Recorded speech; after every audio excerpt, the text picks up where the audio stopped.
qui aujourd'hui nous vous réacte. Là, on va se tomber sur un youtubeur, je sais même pas il vient d'où. Ruhi Chenet. Ça m'a l'air d'être un turc. Donc il a passé 48 heures sur l'île la plus peuplée du monde.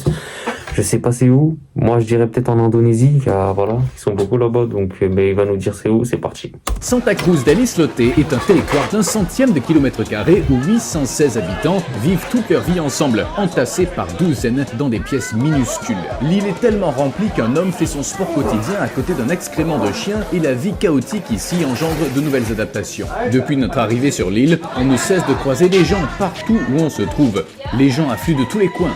Il est impossible d'être seul dans ces rues bondées. Chaque maison compte des dizaines de personnes vivant ensemble dans des pièces minuscules. Combien de personnes vivent dans cette chambre? Une dizaine. Voici une chambre typique d'une maison normale. Vous serez stupéfait de voir comment d'autres personnes vivent. Mais ces gens font face à un problème bien plus grave que l'état de leur maison, rendant la vie ici extrêmement pénible. Bienvenue sur l'île la plus densément peuplée de la planète. Située à 2 heures de bateau de la Colombie continentale, l'île est à peine plus grande qu'un terrain de football et a une densité de 68 000 habitants au kilomètre carré. Même à Hong Kong, l'une des villes les plus densément peuplées au monde, ce taux est de 6 749. Il n'y a que 4 rues ici et les lieux sont entièrement bétonnés. Il n'y a pas de voitures ni de motos. La densité est perceptible dès que l'on met le pied sur l'île. Bon, comment c'est chaud, moi je pourrais pas déjà vivre dans l'étroit comme ça là, non.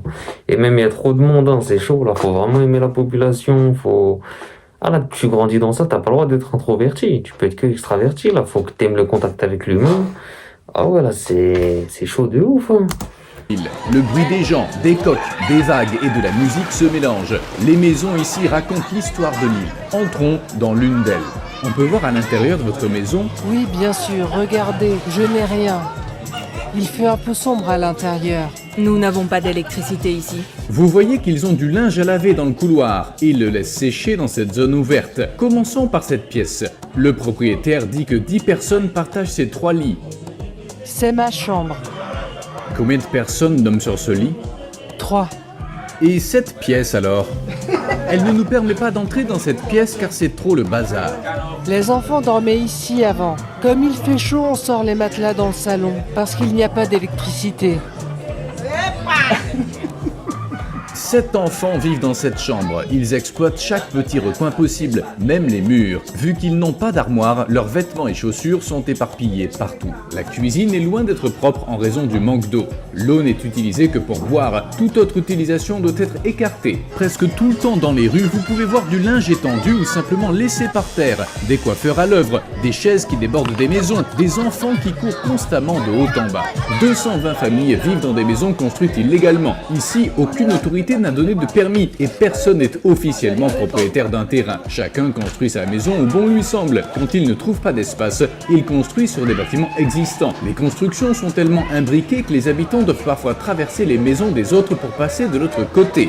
À mesure que nous apprendrons à mieux connaître les insulaires, nous découvrirons une raison bien différente pour laquelle leur avenir va devenir encore plus sombre. La densité de la population défie toute logique. On voit de la vaisselle et les restes partout. Ce chien mange les miettes laissées sur une cuillère. Certains pêchent, d'autres vendent de la nourriture au coin des rues, d'autres encore travaillent dans le bâtiment. Quelques-uns tentent leur chance sur une machine de loterie apportée sur l'île, rêvant de devenir riches. Pendant ce temps, on fête un anniversaire et les bruits de la fête résonnent partout. Les habitants... Ah ouais, eux, ils ont décidé de vivre hors société, mais c'est chaud de ouf. J'ai trop de questions qui me posent. L'argent leur vient d'où? Comment ils viennent? Comment, tu sais... Comment vient l'argent vu qu'ils sont perdus au milieu? Ils sont à 2 heures de la Colombie. C'est d'où l'argent vient. Après, je pense que le plus rentable là, de ce qu'il y a, c'est pêcheur. Pêcheur, c'est un métier, il va toujours exister. Il y en a, ils pourraient dire bâtiment, mais pas toujours bâtiment. Non, ça marche pas toujours ça. S'efforcent de trouver du confort dans leur petit espace. C'est votre maison ou c'est une location? C'est ma maison. Quel est le loyer moyen ici? Il y en a qui paient un loyer, parce qu'il y a des gens qui ne sont pas d'ici. Ils paient entre 50 et 75 $. Ils paient aussi des charges, bien qu'en général, la seule charge soit l'électricité. Ici, il y a une famille nombreuse. Ils ont donné le 2e étage à leur... Aussi, les chiens, ils sont à 2 heures de la Colombie. Ils sont au milieu de la mer. Comment il y a des chiens? Après là, je pense que forcément, ils ont dû le ramener en bateau. Il est pas apparu ou quoi, mais trop de questions se posent. à à leurs enfants mariés pour qu'ils puissent y vivre. Il semble que toutes les familles ici vivent ainsi. Pour que vous réalisiez à quel point ce lieu est petit, je vais marcher d'un bout à l'autre de l'île. Pendant ce temps, je vais me chronométrer. Voyons combien de minutes ça va me prendre.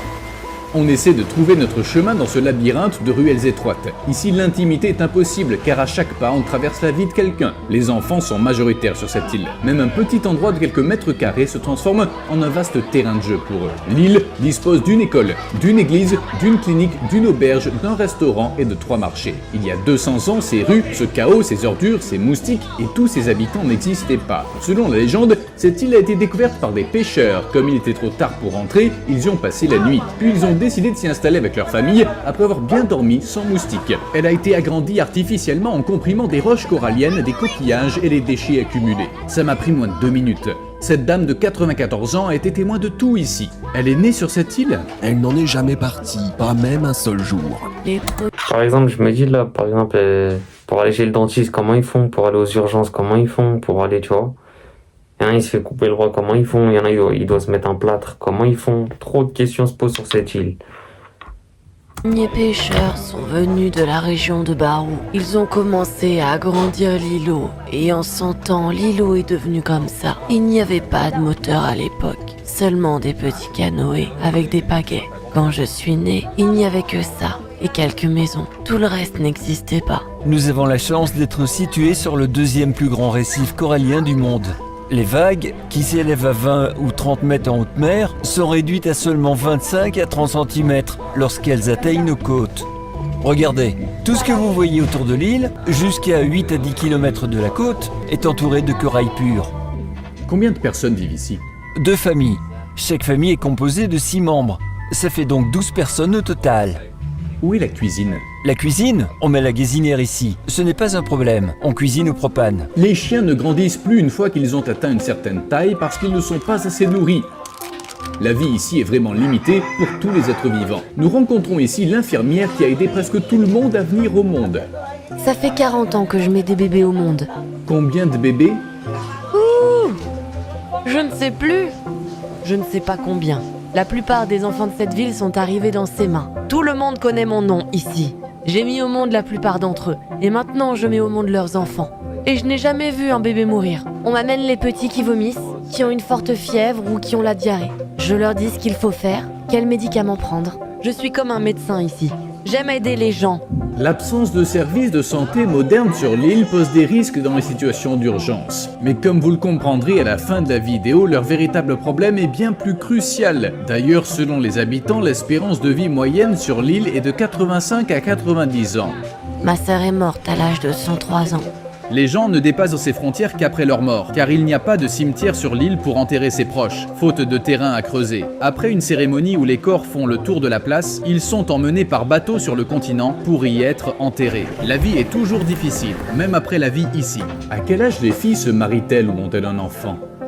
En général, les filles ont leur premier enfant à 16 ans. C'est l'âge normal pour se marier ici. Ne soyez donc pas surpris. Tout cela montre que la population de l'île croît rapidement. Combien les gens ont-ils d'enfants en général? Entre 2 et 5. La vie de famille est particulièrement décontractée. La plupart des couples sont ensemble sans être officiellement mariés. Il n'est pas rare non plus d'avoir des enfants avec plus d'un partenaire. Cela... Wesh. Bon, je sais même pas si c'est un gars ou une meuf, mais... Non, ça c'est les délires bizarres entre potes, là, 2 garçons qui commencent à se toucher les seufs comme ça, non, ça c'est un truc bizarre, ça. Après, là, je sais pas si c'est un gars ou une meuf, donc je sais pas. Même lui, je sais même pas si il ou elle, si c'est un gars ou une meuf. Sans être officiellement mariés. Il n'est pas rare non plus d'avoir des enfants avec plus d'un partenaire. Cela fait partie de la vie ici. Elle est mariée? J'ai un conjoint, mais je ne suis pas mariée. C'est une union libre. De plus, les gens ne se soucient pas de leur espace personnel et plaisantent tout le temps. Les déchets sont l'un des plus gros problèmes de l'île. Une partie est rejetée dans l'océan, une autre est envoyée sur le continent ou sur l'île de Tintipan. L'odeur est omniprésente et il y a plein de moustiques. Ça tourne?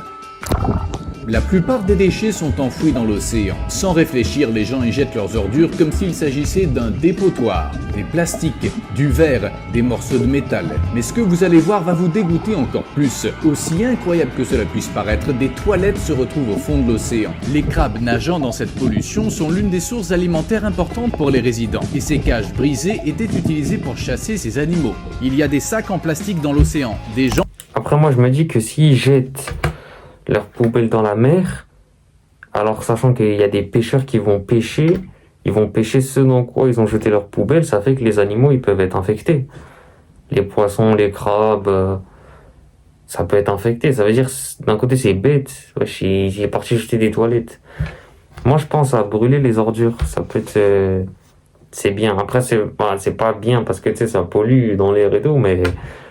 Là, ça va tuer des animaux, là, tu jettes dans la mer des trucs plastiques, tout ça, c'est pas bon. Des gens qui pêchent et des femmes qui font la lessive. La vie est chaotique ici et ils doivent vivre dans ce chaos. L'accès à l'électricité et à l'eau potable varie en fonction des conditions climatiques. Des panneaux solaires sont installés ici et produisent de l'électricité pour l'île. Nous avons 380 panneaux solaires et 180 batteries qui nous fournissent de l'énergie pour tout. S'il y a du soleil, il y a de l'électricité entre 12h et 17h. Y a-t-il quelque chose qu'elle voudrait changer sur cette île ? L'électricité, surtout l'électricité. Regardez, aujourd'hui ça fait 4 jours qu'on n'a pas d'électricité. Toutes les boissons sont chaudes. Ici, vous voyez des tomates et des poivrons. Comme il n'y a pas assez d'électricité, ils ne sont pas très frais. Ces générateurs d'électricité sont en marche. Les 3 marchés de la rue principale vendent presque tout ce dont les gens ont besoin, y compris des médicaments. C'est le centre commercial de l'île. Après, nous, on se dit, ouais, c'est chaud de vivre là-bas de ça. Après, eux, ils sont habitués, forcément. Pour nous, si on va là-bas, on est choqués. Mais pour eux, ils ont grandi dans ça, ils sont habitués. Un autre magasin ici permet d'acheter des t-shirts ou des shorts. Nous avons beaucoup de vent. Et ici, le sel endommage nos appareils. Obtenir de l'eau potable est un vrai combat, car il n'y a pas d'eau courante ici. Comme vous le voyez, ils recueillent l'eau de pluie avec ces tuyaux. Aucune goutte d'eau n'est gaspillée, parce que l'eau est très précieuse pour eux. Et concernant l'eau potable, c'est un gros problème. Là, en dessous du centre de santé, nous avons un réservoir collectif que nous appelons le poumon de l'île. Quand il pleut, on est tellement heureux qu'on fait la fête. Ici, la sécheresse nous terrorise. Il faut attendre 7 à 8 mois pour qu'il pleuve. Nous stockons alors cette eau très précieuse. Puis nous la distribuons à toutes les familles. En ce moment, nous avons de l'eau. Tous les réservoirs sont pleins parce qu'il a plu. De plus, l'île n'a pas d'égout. Même si la pluie est une bonne nouvelle pour l'approvisionnement en eau, les précipitations plongent l'île au port du chaos. Les zones élargies n'étant pas solides, les ouragans ou les fortes pluies rendent les maisons et les rues impraticables. Qu'est-ce qu'ils n'aiment pas sur cette île ? Le seul point négatif, c'est la saison des pluies. Quand il pleut, la marée monte. Toutes ces rues sont inondées par l'eau de mer. C'est encore plus vrai en septembre et en octobre. Si ces maisons n'avaient pas ces sols surlevés, l'eau de pluie entrerait dans les maisons. Nous sommes au cœur de Santa Cruz del Islote. C'est le seul monument de l'île et il s'appelle la Patrona. La Marine nationale a vu le problème que nous avons ici. Nous sommes à l'intérieur de la petite église du village qui semble avoir besoin d'être réparée. Vous êtes le prêtre ? Je suis le guide. Il y a beaucoup de jeunes sur cette île. Quel est leur avenir selon vous ? Après le lycée, ils ne poursuivent pas leurs études parce que leurs parents n'ont pas les moyens de les envoyer sur le continent. Sur cette île, il y a 240 élèves pour 12 enseignants. Bienvenue dans la seule école de l'île. Cette salle de classe est destinée aux élèves de CP. Comme il n'y a pas d'école dans les îles voisines, les élèves de ces îles viennent aussi ici et le ramassage scolaire se fait bien sûr par bateau. Ici, tous les garçons adorent jouer au football et les filles aussi. Qu'est-ce que tu veux faire quand tu seras grand ? Joueur de foot. Où veulent-ils jouer ? À Madrid. À Paris. En Argentine. Ah ouais, du fin fond de son île perdue à côté à 2 heures de la Colombie, il connaît Paris. Hein. On est connu à l'international. Ces habitants gagnent leur vie grâce au tourisme. Les touristes payent 2,5 $ pour entrer sur... Ah, parce qu'il y a des touristes, c'est touristique leur île. Je me suis dit d'où venait l'argent, je me posais la question. Ok, il y a des touristes. Ok, ça change tout, parce que comment il a présenté, il a dit il n'y a pas d'intimité, il n'y a pas de ceci, il n'y a pas de cela. Je me suis dit, il n'y a pas de tourisme. Ok, c'est bon, je sais d'où l'argent vient maintenant. Ces habitants gagnent leur vie grâce au tourisme. Les touristes payent 2,5 $ pour entrer sur l'île, qualifiée de parc national. Avec l'arrivée de centaines de touristes chaque jour, c'est un véritable chaos qui s'installe dans les rues. Pour nous, les touristes sont une bénédiction. Ils sont une source d'emploi, directe ou indirecte. Moi, par exemple, je suis barman. Quel est le salaire ou le bénéfice moyen d'une personne ici? Moi, par exemple, je suis barman. Cela dépend beaucoup de la saison. Il y a un gars qui fait de la plongée. S'il a de la chance, il peut gagner 30 $ par jour. Si les touristes sont peu nombreux, il va peut-être gagner 15 $. Un barman, selon la saison touristique, après avoir payé les frais et les employés, il peut gagner 500 $ par jour. C'est une bonne somme d'argent. Un aquarium a été construit pour les touristes où les habitants élèvent des poissons, des tortues de mer et même des requins dans un espace très restreint. Célèbre pour permettre aux touristes de nager avec ces animaux, cet endroit contribue largement à l'économie locale. La pêche est aussi très importante, mais les habitants ne valorisent pas ce que l'environnement leur apporte. Les insulaires doivent désormais importer du poisson en raison de la pollution marine et de la surpêche. Quand on va à la pêche, on ne prend plus autant de poissons qu'avant. En fait, à l'heure actuelle, le poisson du restaurant est importé du continent. Voici la seule auberge de Santa Cruz del Islote. Entrons. On y a créé une atmosphère paisible pour les touristes. On dirait un refuge tranquille au milieu du chaos. Malgré cette foule, aucune police n'assure la sécurité et il n'y a pas de loi sur l'île. Comme tout le monde se connaît, ils n'en ont pas besoin. Regardez, nous sommes 800 personnes ici et nous n'avons pas de police. Il n'y a pas de vol, pas d'agression, pas de coups de couteau. Nous vivons en paix ici.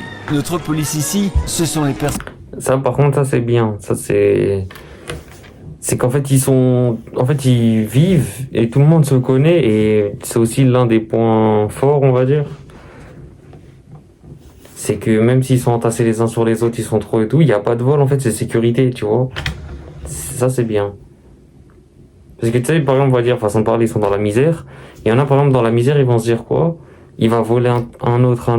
Mais si tu voles un autre, et ben vous allez être encore plus en misère que si, quand vous êtes en misère, vous êtes bien, vous volez pas, vous pas les uns sur les autres, mais unis, et ben ça va, tu vois. Et là, ça a fait qu'une ambiance sécurité.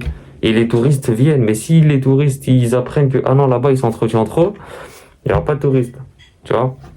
Les personnes âgées. Ici, le respect est de rigueur. En cas de dispute, de malentendu ou de bagarre, les plus âgés nous attrapent, décident de qui a raison et nous donnent des conseils. Ensuite, on se serre la main et on continue à être comme des frères, sans rancune. Est-ce qu'il a l'intention d'émigrer ailleurs? Je passerai toute ma vie sur cette île. Je suis né et j'ai grandi ici. Je mourrai ici. Le soir, les résidents sont plus actifs et... Ça, après, je suis aussi partagé sur les gens comme ça. Moi, je me dis, franchement, d'un côté, il a une très bonne mentalité, il oublie pas ses terres, il veut pas lâcher sa famille pour un monde meilleur ou quoi. Il veut vraiment, c'est mon île, je vais l'améliorer et ma meilleure vie sera ici. C'est une très bonne mentalité d'un côté, et de l'autre, tu te dis, c'est dommage, la terre est vaste. Pourquoi, tu vois? Donc, je comprends la mentalité de l'un, mais je comprendrai aussi l'autre, et voilà. Dis-moi en commentaire, toi. Et tout est bondé de monde puisque la température baisse. Quand le soleil se couche, l'île plonge dans le noir car il n'y a pas d'électricité la nuit. Les gens utilisent des bougies ou les lampes de leur téléphone portable qui sont chargées à certaines heures pour s'éclairer la nuit. Tout le monde sort de chez soi car les maisons sont très petites et sombres. De plus, il n'y a rien à faire à l'intérieur des maisons. L'obscurité n'empêche pas cette île de déborder de vie. Il y a un petit bar où tout le monde se retrouve. La plupart des habitants boivent beaucoup d'alcool pendant la nuit. On entend de la musique latino en permanence. Les gens chantent et dansent ensemble. Certains jouent au domino, un jeu très populaire ici. Et l'anniversaire se poursuit. Des déchets de la fête commencent déjà à s'entasser ici.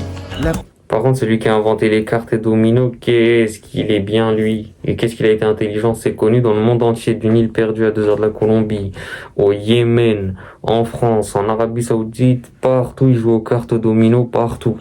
C'est une dinguerie ça. Même en prison il joue.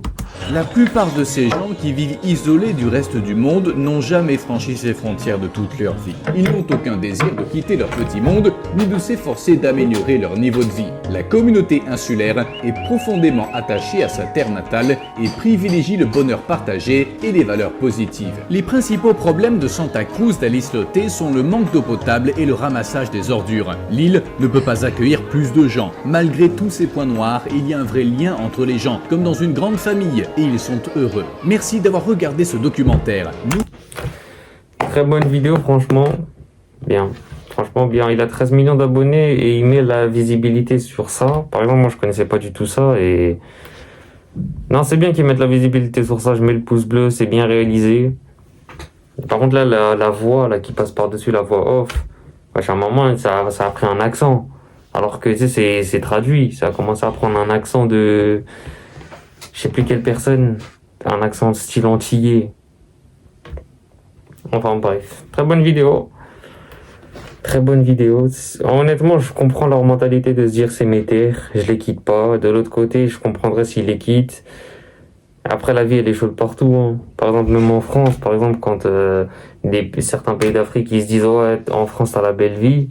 Alors que même nous, en France, on galère à trouver du travail. Tu vois, c'est chaud partout. C'est chaud partout, mais à ton échelle. Voilà. Enfin, c'est la fin du react. Dis-moi si t'as bien aimé. Lâche le pouce bleu, abonne-toi. Dis-moi ce que t'as pensé en commentaire. Non, j'arrête.